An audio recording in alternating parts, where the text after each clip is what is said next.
আমার জীবনের একটা খুবই শর্ট করে হচ্ছে আমি একটা গল্প লিখছিলাম যে আমি আমার জীবনে এই জিনিসগুলো ফেস করছি। হুট করে পোস্টে অ্যাপ্রুভাল হয়, 1 মিনিটে আমার 100-র উপরে লাইক চলে আসে।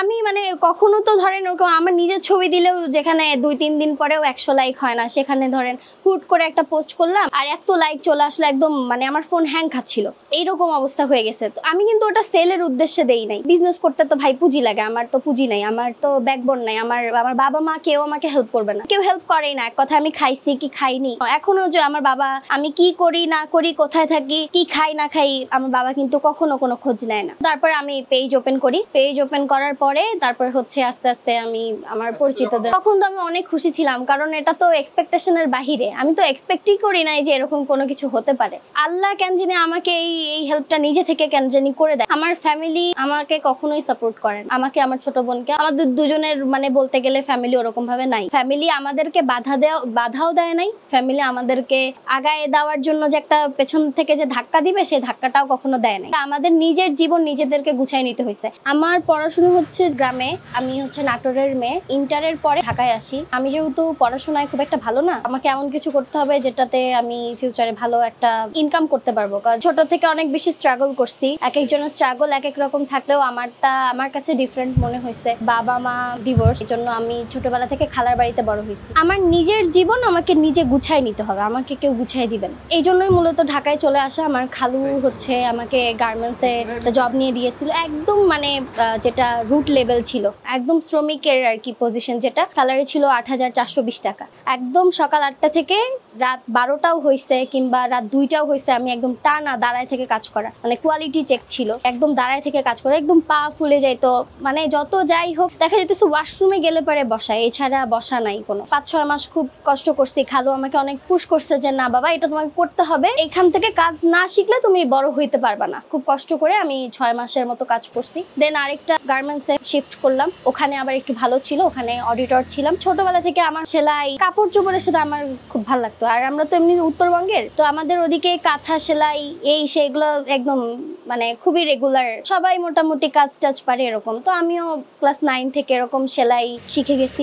যখন গার্মেন্টসেও আসলাম, আর গার্মেন্টসের ব্যাপার তো আলাদা, কোয়ালিটি কিভাবে মেনটেন করতে হয়, ফেব্রিকটা কিভাবে হয়ে আসে, এগুলো সবকিছু কিন্তু আমি জেনে ফেললাম। ছোটবেলাতে যেহেতু আমি সেলাই কাটিং সবকিছু পারতাম, গার্মেন্টস থেকেও একটা আইডিয়া চলে আসলো। এর মধ্যে শুরু হয়ে গেল হচ্ছে করোনা। আমি 2019-এ ঢাকায় আসছি, 19-এ মিডিলে আসছিলাম। প্রথমে তো হচ্ছে 6 মাস গেল একটা অফিসে, দেন পরের অফিসে আবার 2-3 মাস করতেই হচ্ছে যে করোনা চলে আসলো। পরে লকডাউন শুরু হয়ে গেল, গার্মেন্টস তো অফ ছিল তখন আমি বাসায় বসে বসে আমি হচ্ছে আমার নিজের জন্য একটা জামার সেলাই করতেছিলাম, হাতের সেলাই। ওইটা সেলাই করা অবস্থায় আমি আমার ফুফাতো বোনকে ছবি দিছিলাম যে আপু এরকম একটা সেলাই করতেছি। পরে আপু তখন আর কি বলছিল যে এখন তো সবাই অনলাইন বিজনেস করে। আমি তো গ্রামে ছিলাম ভাইয়া, ওরকম ভাবে আমরা সব ফ্রি ফেসবুক যেটা ওটা চালাইতাম, ওরকম অনলাইনের মধ্যে যে কাপড় চোপড় সেল হয় ওটা জানতাম না আমি। তারপরে হচ্ছে গার্মেন্টসে এত প্রেশার ছিল, ওরকম ভাবে যে এত ফোন টোন দেখাবো ওগুলো কখনো বুঝি নাই। তো একটা গ্রুপ ছিল, গ্রুপের মধ্যে ছবিটা দিলাম যে জামাটা করছে, ছবি খুবই লো কোয়ালিটির ছবি ছিল। তারপরে ছবি দিছি, তারপর একটা কুশন কভার করছিলাম, সেটা ছবি দিছি।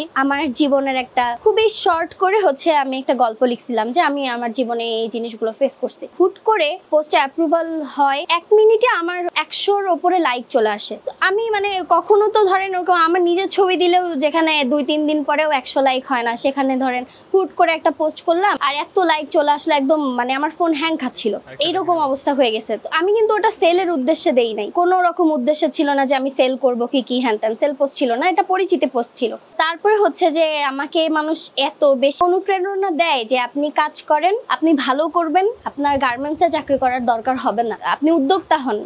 আর আমি জীবনে চিন্তাও করতে পারি না যে আমি বিজনেস করতে পারবো। বিজনেস করতে তো ভাই পুঁজি লাগে, আমার তো পুঁজি নাই, আমার তো ব্যাকবোন নাই, আমার বাবা মা কেউ আমাকে হেল্প করবে না, কেউ হেল্প করেই না। এক কথা আমি খাইছি কি খাইনি এখনো যে আমার বাবা আমি কি করি না করি, কোথায় থাকি, কি খাই না খাই, আমার বাবা কিন্তু কখনো কোনো খোঁজ নেয় না। তারপরে আমি পেজ ওপেন করি, পেজ ওপেন করার পরে তারপর হচ্ছে আস্তে আস্তে আমি আমার পরিচিতদের, তখন তো আমি অনেক খুশি ছিলাম, কারণ এটা তো এক্সপেকটেশনের বাহিরে, আমি তো এক্সপেক্টই করি নাই যে এরকম কোনো কিছু হতে পারে। আল্লাহ কেন জানি আমাকে এই হেল্পটা নিজে থেকে কেন জানি করে দেয়। আমি প্রত্যেকবার যখনই আমি হচ্ছে খুব বড় বিপদে পড়ি, তখনই আমার অর্ডার চলে আসে, তখনই আমার পেজের রিচ বেড়ে যায়, তখন আমার হুট করে কি জানি হয়ে যায়। আর্নিংটা তখন ভালোই হচ্ছিল, কারণ আমার আমার আলাদা করে ওরকম ভাবে ইনভেস্ট করা লাগে নাই, কাস্টমার যা দেয় ওখান থেকে আমি কিনে আনি। আমার হচ্ছে ওরকম হোলসেল রেটটা না পাইলেও আমার যেটা হয় যে যেটা শান্তি থাকে যে আমার কাপড় পরে থাকতেছে না, আমার লসের মুখোমুখি হইতেছে না, একটু কম সেল হইলেও ওটা দেখা যাচ্ছে যে ম্যানেজ করে ফেলতেছি, কিন্তু লসটা আমি আর কি ওরকম ভাবে পাইনি। আমার ফ্যামিলি আমাকে কখনোই সাপোর্ট করেন, আমাকে আমার ছোট বোনকে, আমাদের দুজনের মানে বলতে গেলে ফ্যামিলি ওরকম ভাবে নাই। ফ্যামিলি আমাদেরকে বাধাও দেয় নাই, ফ্যামিলি আমাদেরকে আগায় দেওয়ার জন্য যে একটা পেছন থেকে যে ধাক্কা দিবে সেই ধাক্কাটাও কখনো দেয় নাই। আমাদের নিজের জীবন নিজেদেরকে গুছাই নিতে হয়েছে।